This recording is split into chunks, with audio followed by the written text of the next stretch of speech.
خو که موږ او تاسې پوهه ولرو په هر مجلس کې به هر څوک د موږ قدر کوي، موږ ته به ډېره زیاته مینه راکوي. نو له دې څخه موږ ته معلومیږي چې علم او تعلیم تر ټولو زیات اهمیت لري، خو چې موږ یې قدر وکړو او خپل ځواک یې وګرځوو. همداراز اوس راځو دې ته چې آیا دا علم او تعلیم د انسان په ژوند کې څومره رول بازي کوي، څه اغېزې لري پر انسان باندې. تر ټولو لویه اغېزه د علم او تعلیم دا ده چې له انسان څخه د هغه پر مټو چې کوم بوج پروت وي هغه ترې اخلي، هغه ورته کموي، کار ورته هوسانه کوي. اوس راځو په ناپوهي باندې باید اوس موږ وغږېږو چې آیا ناپوهي څه ضررونه لري، کوم ضررونه دي چې باید موږ او تاسې پرې خبر شو د ناپوهۍ.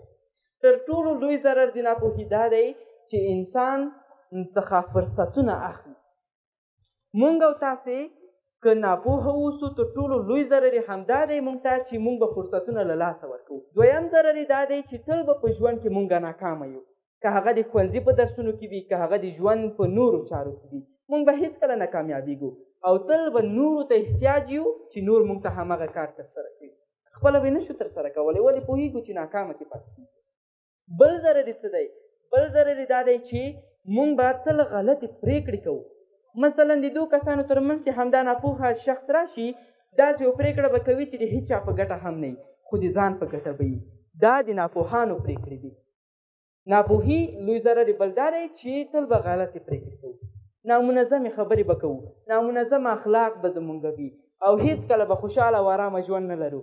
تل به زمونږ ستونزې زیاتېږي او کمیږي به نه، او تل به د خنډونو سره مخامخ کېږو، تل به سختي ګالو، خو هېڅکله به هوسا ژوند پیدا نه کوو. دا د ناپوهي هغه ضررونه وو چې اوس زه په تاسو ته پرې وغږېدم. اوس که موږ وګورو هر هغه شخص که د تاریخ له اړخه وي، که له ساینس پوهي وي، که ارواپوهنې وي، که هغه د نړۍ لوړ ترینه شخص وي، هغه ولې هغه ځای ته رسېدلی دی؟ ولې خلک د یو ځل لیدلو ارمان ورسره لري چې ما تنها یو ځل ورسره لیدلی وای، ما یو ځل ورسره خبرې کړې وای، ما یو ځل تنها دا پوښتنه ترې کړې وای. ولې؟ ځکه چې هغه پوهه تعلیم ځان ته قدرت ګرځولی دی، ځان ته یې ځواک ګرځولی. بهرله هغه داسې یو ځای ته رسېدلی دی چې خلک یې د یو ځل لیدلو ارمان لري. پوهه هغه ته ویل کېږي چې د ژوند هره صحنه چې تاسې وینئ، تاسې ازمایئ، هغه ته موږ او تاسې پوهه ویلی شو. خو په هغه وخت کې چې تاسې ځان ته د یو کتاب د درس په څېر جوړ کړئ او ترې زده کړه وکړئ، یو څه ترې زده کړئ، درس ترې واخلئ، بال هغه کولی شي چې تاسې پوهه ولرئ او په خپل ژوند کې کامیاب اوسئ. اوس که موږ پایله کې راټوله کړو خبره، نو دا پیدا کوو چې که پوهه وي هېڅکله موږ ناکامه نه پاتې کېږو.